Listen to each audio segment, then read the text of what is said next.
وردة؟ ها. ابوي شيخ؟ لا. سركال؟ لا. كامل كنا لا هو شيخ لا سركال ولا ملاك، ايش عدده بكاشخ ويا رايح للولاية ويا جاي من الولاية. سألت دطنا قرصة شوية مجسمة بعد اخوك، اسم الله عليك معتي من اللي ترباحها ماها طويبة.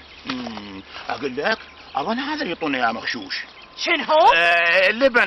اللبن ما يفيد ويا لا خيار ماي لا خيار فعروزي، كلش يحرق الزردوم. نرد سالفتنا. ابوك يا بدر يعتبر من وجوه السلف الكبارية اللي ما يخلى ديوان الشيخ عجاج منه. وهاي شغلة؟ شلون اقول لك ياي هم وظيفة اي بس مش كل واحد يقدر لها. شلون؟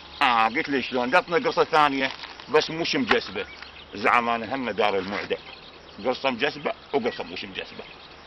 بسك خلصت الخبز. شغال بديري يسأل وانا جاوب. شاطة ما جاوب الا بقصة، اقول على ما تخلص نخلص لك الجار خبز. شفت؟ خلي الوادم تاكل، شنو السالفة؟ خوش هاتي، شفت؟ من قلت لك لا تسألني وانا جوعان كيف يدي وياك. شاطة ما تجاوب الا تاكل. شا سوالف ابوك تجوع. يا الله. هلا عمي. هلا بشيء. هلا. يا وردة، جا تقولين ابوي مكسر اخوتي تكسر، جا شو كل شيء ما بيهم. جا ظنك تريدين نمشي على عكازات.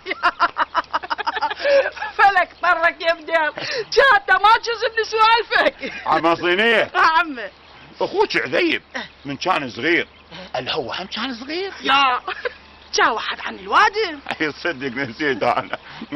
عم صينية بروح ابوش. اه ابوي عذيب من كان صغير هم كان عنده قارش وارش.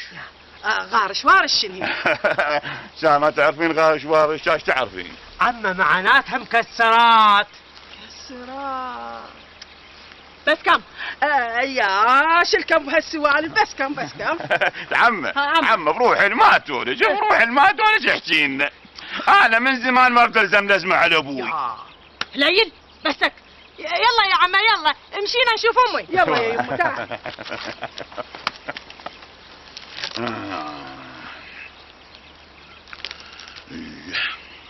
ليل وين وصلت؟